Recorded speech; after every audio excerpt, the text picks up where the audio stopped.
Hello everyone, welcome to learning enthusiast. मैं हूं Meenal Gupta and we are finally back with a very important topic that is journal entries related to banking transactions.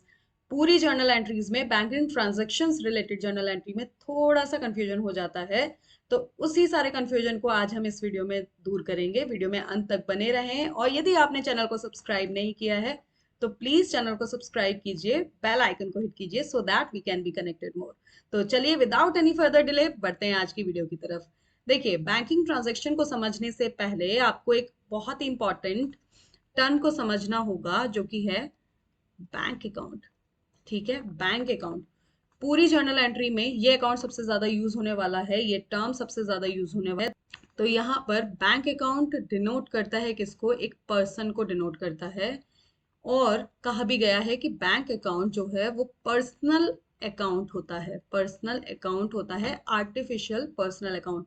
अब personal account के rule क्या क्या हमने देखे थे? Debit credit, debit the receiver and credit the giver. ठीक है, तो यहाँ पर भी बैंक अकाउंट के दो ही केस हो सकते हैं क्योंकि ये पर्सनल अकाउंट है। या तो वो रिसीवर होगा, और रिसीवर होगा तो उसको करेंगे डेबिट, या फिर वो गिवर होगा, गिवर होगा तो उसको करेंगे हम क्रेडिट। देखिए, एक ये है बिजनेस, बिजनेस का एक बैंक अकाउंट होता है, किसी भी बैंक में हो सकता है। बिजनेस जैसे बिजनेस का ओनर है Ram, Ram and sons bank account. ठीक है, बैंक अकाउंट हुआ तो जितने भी ट्रांजेक्शन बिजनेस के बिहाफ पर होंगे, चेक्स चेक्स या फिर ड्राफ्ट के थ्रू जितने भी ट्रांजेक्शन्स होंगे वो सब बैंक अकाउंट के थ्रू होंगे। तो अगर बिजनेस में कुछ भी आता है चेक या ड्राफ्ट के थ्रू तो बैंक अकाउंट ये मानेंगे कि बैंक अकाउंट में आ रहा है। यदि कुछ भी जाता है, कोई ट्रांजेक्शन देने के लिए होता है, तो ये मानेंगे कि बैंक अकाउंट से जा रहा है, तो उसी के बेसिस पर इसको हम डेबिट और क्रेडिट करेंगे। ठीक है, बाकी हम थोड़ा थोड़ा आगे एंट्रीज के साथ में समझते रहेंगे और क्लियरली। देखिए, पहला ट्रांजेक्शन हमारा है cash deposited for opening an account. देखिए, जब भी कोई अकाउंट ओपन किया जाता है बैंक में तो उसके क्या केस हो सकते हैं? देखिए, इस पूरे ट्रांजैक्शन में दो अकाउंट इफेक्ट होते हैं, दो अकाउंट इफेक्ट होते हैं। एक तो होता है कैश, ठीक है, दूसरा ओपनिंग एन अकाउंट है, इसीलिए बैंक। दूसरी जो चीज इफेक्ट होगी वो है बैंक। तो यहाँ पर एक चीज तो हो गई बैंक, एक चीज हो गई कैश। ठीक है, तो यहाँ पर हम किससे डेबिट करेंगे, किसे क्रेडिट करेंगे? देखिए, हमने देखा था कि बैंक अकाउंट में जब भी कुछ डिपॉजिट होगा तो वो रिसीवर कहलाएगा, रिसीवर कहलाएगा, और रिसीवर कहलाएगा तो उसको हम करेंगे डेबिट।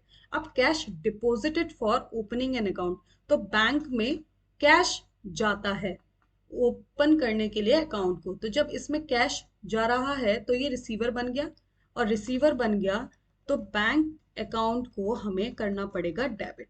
ठीक है, दूसरा कैश अकाउंट होगा हमारा यहाँ पे क्रेडिट। रीजन मैं अभी बताती हूँ। कैश अकाउंट हमारा होगा क्रेडिट।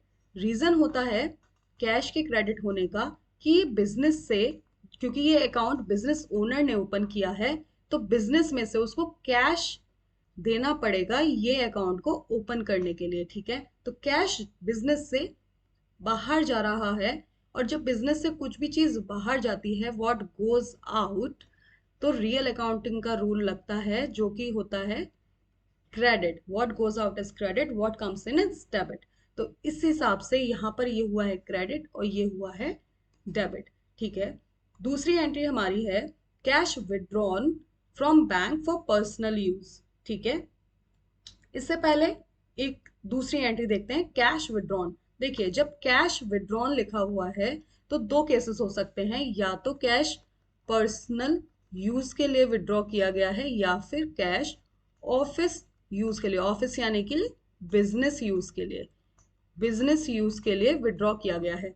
ठीक है, यहाँ पर जब कुछ भी नहीं लिखा हुआ, यहाँ पर कैश विड्रॉ के अलावा कुछ भी नहीं लिखा हुआ, तो हम ये मानेंगे कि ये जो कैश विड्रॉल है वो ऑफिस यूज के लिए हुआ है। ठीक है, ऑफिस यूज के लिए। यदि पर्सनल यूज के लिए होता तो यहाँ पर अलग से लिखा होता कि पर्सनल यूज के लिए हुआ है। ठीक है, तो ऑफिस यूज के लिए जब कैश विड्रॉ होता है तो ये है ऑफिस यानी कि बिजनेस, ये है बैंक। ठीक है। नाउ कैश विड्रॉ किया तो बैंक कैश अकाउंट डेबिट होगा to bank account. Reason reason है कि कैश डेबिट होगा क्योंकि कैश बिजनेस है, ये बिजनेस में बैंक से जो है वो कैश आ रहा है। ठीक है, कैश आ रहा है तो what comes in is debit, what comes in. क्योंकि कैश अकाउंट रियल अकाउंट होता है इसीलिए हम हमेशा इसमें कम्स इन और गोज आउट वाला गोल्डन रूल फॉलो करेंगे। तो what comes in is debit, इसलिए हमने कैश को कर दिया डेबिट। और बैंक अकाउंट को हमने क्रेडिट क्यों किया, क्योंकि यहाँ पर हम पर्सनल अकाउंटिंग का रूल देखेंगे, या तो ये रिसीवर होगा या फिर ये गिवर होगा। इस केस में क्योंकि कैश विड्रॉ हो रहा है बैंक से तो बैंक पैसा को दे रहा है। ठीक है, जब दे रहा है तो ये है गिवर, इसलिए हमने इसको कर दिया credit. That is simple. Now cash withdrawn from bank for personal use, यहाँ पर हमने देखा कि कैश को विड्रॉ करने के लिए दो ही यूज हो सकते हैं, या तो वो पर्सनल यूज के लिए विड्रॉ होगा या फिर वो ऑफिस यूज के लिए। यहाँ पर इसने साफ साफ लिख दिया है कि वो पर्सनल यूज के लिए विड्रॉ किया गया है। तो जब पर्सनल यूज के लिए विड्रॉ किया गया है तो क्या एंट्री बननी चाहिए, जब भी पर्सनल यूज की बात आएगी तो पर्सनल यूज को हम बोलते हैं ड्रॉइंग्स। ठीक है, ड्राइंग्स। और ये किसी भी बिजनेस के लिए क्या होता है, खर्चा होता है। खर्चा यानी कि एक्सपेंसेस। क्यों एक्सपेंसेस होते हैं, क्योंकि बिजनेस अलग होता है, बिजनेस ओनर अलग होता है, बिजनेस ओनर अलग होता है, डिफरेंट डिफरेंट एंटिटी होते हैं। जब इस बिजनेस से बिजनेस ओनर अपने पर्सनल यूज के लिए कोई भी कैश ले लेता है तो ये बिजनेस के लिए एक एक्सपेंस बन जाता है, बिजनेस के लिए एक लॉस बन जाता है, और सारे एक्सपेंसेस और लॉसेस को क्या करते हैं हम, डेबिट। तो यहाँ पर पर्सनल यूज की जब बात की जाएगी तो हम सिंपल सिंपल बिना कुछ सोचे समझे ड्रॉइंग्स अकाउंट को कर देंगे डेबिट टू, किसके थ्रू वो विड्रॉल हो रहा है, बैंक के थ्रू। बैंक हो जाता है यहाँ पे गिवर। ठीक है, गिवर्स हमेशा होते हैं क्रेडिट। ठीक है, तो ये इस रूल के हिसाब से एंट्री बनती है drawings account debit to bank account. Next next हमारा payment by cheque to a creditor. यहाँ पे क्रेडिटर का कुछ नाम सोच लेते हैं, लेट्स से इसका नाम है राहुल। ठीक है, अब पेमेंट बाय चेक, यहाँ पर हमने फर्स्ट स्लाइड में हमने देखा था कि जितने भी चेक और ड्राफ्ट के थ्रू पेमेंट्स होंगे या फिर रिसीविंग्स होंगी उनमें हम बैंक अकाउंट के थ्रू उसको देखेंगे, बैंक अकाउंट की नजरों से उसे देखेंगे, तो बैंक अकाउंट को हम डेबिट या क्रेडिट करेंगे।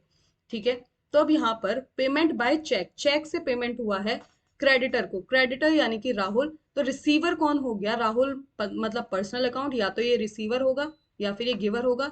इस केस में क्योंकि वो पेमेंट को रिसीव कर रहा है इसलिए वो रिसीवर है। तो यहाँ पर हमने लिख दिया Rahul account debit to, cheque की जगह हम क्या लिखेंगे, बैंक अकाउंट। ठीक है, बैंक अकाउंट। क्यों, क्योंकि वो जो राहुल को पेमेंट हो रहा है वो बैंक से हो रहा है और ये बन जाता है यहाँ पे गिवर, और गिवर क्या होते हैं, क्रेडिट। ये मैं बार बार रिपीट इसलिए कर रही हूँ ताकि आपके दिमाग में ये रूल अपने आप ही बैठ जाए, आपको रटने की जरूरत ना पड़े। ठीक है, नेक्स्ट है payment by draft to a creditor. देखिए यहाँ पर पेमेंट बाय चेक और यहाँ पर है पेमेंट बाय ड्राफ्ट। अब देखते हैं दोनों में डिफरेंस क्या क्या है। देखिए ये बैंक है, जब भी चेक से पेमेंट किया जाता है, चेक से पेमेंट किया जाता है तो कोई एडिशनल चार्जेस बैंक पे नहीं करता, पे नहीं कोई भी एडिशनल चार्जेस बैंक चार्ज नहीं करता। लेकिन जब ड्राफ्ट से पेमेंट किया जाता है तो ड्राफ्ट बनाने का बैंक एक चार्जेस चार्ज करता है।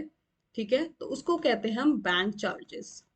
ठीक है, बैंक चार्जेस। तो अब इसकी एंट्री क्या बननी चाहिए, देखिए payment by draft to a creditor, creditor वही हमारा राहुल। ठीक है, राहुल अकाउंट डेबिट। ठीक है, bank charges account debit to bank account. ठीक है, बैंक चार्जेस को यहां पर डेबिट क्यों किया, क्योंकि all expenses and losses are debit. ठीक है, ये हमारा एक्सपेंस है। ठीक है, क्योंकि हमने ड्राफ्ट बनवाया, एडिशनल एक खर्चा करना पड़ा बैंक चार्जेस का, वो हमारे लिए एक्सपेंस हो गया, इसलिए हमने उसको कर दिया डेबिट। अब नेक्स्ट देखते हैं, नेक्स्ट क्या है, payment of expenses by cheque. अब एक्सपेंसेस क्या क्या हो सकते हैं, एक्सपेंसेस हमारे हो सकते हैं, रेंट हो सकता है, सैलरी हो सकता है बिजनेस के लिए, कमीशन पे करना हो सकता है, ये कुछ एक्सपेंसेस हो सकते हैं। इन एक्सपेंसेस को चेक से पेमेंट किया जा रहा है, चेक से यानी कि बैंक के थ्रू, ठीक है, बैंक अकाउंट के थ्रू, ठीक है। अब सीधे सीधे बैंक अकाउंट तो यहाँ पे बन गया गिवर।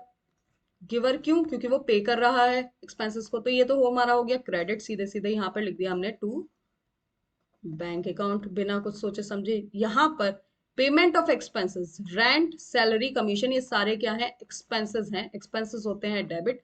तो जिस भी एक्सपेंसेस को हमें पे करना है, लेट्स से हम रेंट पे कर रहे हैं, तो यहाँ पर लिख दिया रेंट अकाउंट डेबिट, ठीक है। यहाँ पर बन जाएगी narration, being payment of rent is made, ठीक है, that is simple. Now next है हमारा नेक्स्ट है हमारा चार्जेस पेड टू बैंक और चार्जेस चार्ज्ड बाय बैंक, ठीक है। चार्जेस पेड टू बैंक और चार्जेस चार्ज्ड बाय बैंक दोनों का सेम ही मतलब होता है। कोई भी बैंक जब अपने द्वारा दी हुई सर्विस के लिए ओनर से कुछ भी चार्ज करता है, तो उसको हम कहते हैं charges charged by bank. Suppose charges हैं, इंटरेस्ट चार्जेस हैं, ठीक है, वो चार्ज किए हैं बैंक ने, तो इंटरेस्ट अकाउंट डेबिट, क्योंकि ये खर्चा होता है, चार्ज किए हैं बैंक ने, खर्चा हुआ, डेबिट कर दिया हमने to bank account. Bank account को क्रेडिट क्यों किया? क्योंकि ये हमारे ही बैंक अकाउंट से निकलकर ये पेमेंट जाने वाला है, इसीलिए ये बैंक अकाउंट बन जाता है गिवर, ठीक है। और गिवर को हम क्या करते हैं? क्रेडिट करते हैं। नाउ चेक और draft receive from debtor and deposited in the bank on the same day. यहाँ पर थोड़ा सा ध्यान देने जैसी चीज है, चेक और ड्राफ्ट रिसीव फ्रॉम डेटर, इसको हम दो पार्ट में डिवाइड कर लेते हैं इस पूरे ट्रांजेक्शन को। एक पार्ट ये हो गया यहाँ से यहाँ तक, और एक पार्ट हो गया यहाँ से यहाँ तक। पहले हम इस पार्ट की एंट्री बनाएंगे। इस पार्ट की क्या एंट्री बनेगी? इसकी बनेगी चेक और draft receive from debtor. Debtor का नाम हमने माना सीता, ठीक है, मिस सीता से हमें चेक और ड्राफ्ट रिसीव हुए हैं, तो चेक इन हैंड बोलते हैं जब भी वो आता है, ठीक है। जब चेक हमारे बिजनेस ओनर के या बिजनेस के हाथ में आता है तो उसको बोलते हैं cheque in hand account debit, क्योंकि वो आया है, रिसीव हुआ है, टू सीता अकाउंट, क्योंकि सीता से वो रिसीव हुआ है, सीताज अकाउंट, ठीक है। नाउ अब इस दूसरे ट्रांजेक्शन की deposited in the bank on the same day, क्या एंट्री बननी चाहिए? बैंक अकाउंट डेबिट टू, क्या जाएगा बिजनेस से? चेक इन हैंड जाएगा, जो हमारे हाथ में चेक है वो हमने बैंक में डिपॉजिट कर दिया, तो इसलिए बैंक, यहाँ पे बैंक अकाउंट को डेबिट क्यों किया? क्योंकि रिसीव कर रहा है, वो रिसीवर बन गया, यहाँ पर चेक्स का रिसीवर बन गया, इसलिए हमने उसको कर दिया डेबिट। चेक इन हैंड को हमने क्रेडिट क्यों किया? क्योंकि बिजनेस से वो गोज आउट हो रहे हैं, बिजनेस से वो जा रहे हैं, और anything that is going out from the business is credited, ठीक है, इन जर्नल एंट्री। तो अब अगर हम यहाँ पर ध्यान दें, देखिए ध्यान देंगे क्या कि चेक इन हैंड यहाँ पर डेबिट है, चेक इन हैंड यहाँ पर क्रेडिट है, ठीक है। डेबिट से क्रेडिट हमने कैंसिल आउट कर दिया, तो अब हमारी एंट्री क्या बन गई?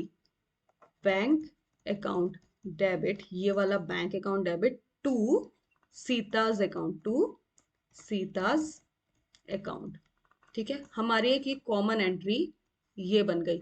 ये दोनों एंट्रीज मैंने सिर्फ आपको समझाने के लिए फ्रेम की थी, जो कि आगे आने वाली एंट्रीज में हमें हेल्प करेंगी, लेकिन हमारी आपको एग्जाम में सिर्फ ये एंट्री बनाकर आनी है जब डिपॉजिट हो रहा हो बैंक अकाउंट में सेम डे, ठीक है।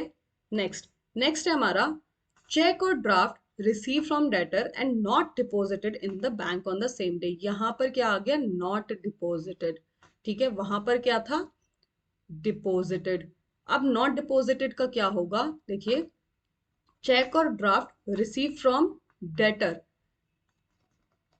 Checks in hand account debit to Sita's account, ठीक है, सीताज अकाउंट। अब उसने साफ साफ बोल दिया कि डिपॉजिट बैंक में नहीं किए गए हैं, तो ये दूसरी वाली जो एंट्री हमने पहले बनाई थी वो हम नहीं बनाएंगे, सिर्फ यही एंट्री हमारी आगे तक चलेगी, ठीक है। नेक्स्ट है हमारा cheques and draft received earlier deposited in the bank.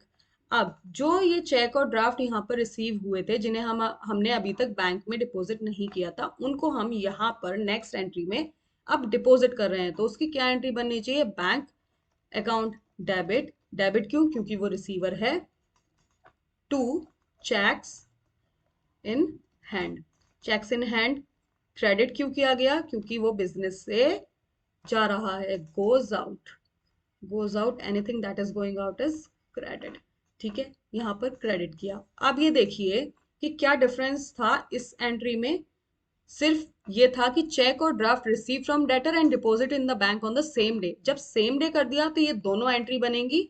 दोनों एंट्री को कैंसिल आउट करने के बाद में हमारी जो एक कॉमन एंट्री बन जाएगी वो बन जाएगी bank account debit to Sita's account.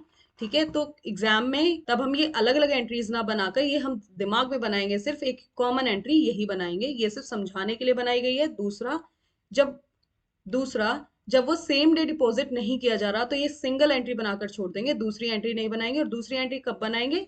जब वो बैंक में डिपॉजिट हो रहा होगा, तब हम दूसरी एंट्री भी बना देंगे। ठीक है, तो यहाँ पर हमारी कुछ जो बेसिक बैंकिंग ट्रांजैक्शंस हैं उसका एक पार्ट खत्म होता है, क्योंकि ये बहुत सारे ट्रांजैक्शन है, इसलिए मैंने इस पूरे लेक्चर को दो पार्ट में डिवाइड किया है। आज हमने ये फर्स्ट पार्ट कर लिया, नेक्स्ट पार्ट हम करेंगे नेक्स्ट वीडियो में। तो आज के लिए बस इतना ही। कंटेंट अच्छा लगा हो तो वीडियो को प्लीज लाइक कीजिए, चैनल को सब्सक्राइब कीजिए, ज्यादा से ज्यादा अपने फ्रेंड्स के साथ शेयर कीजिए और चैनल पर बने रहिए।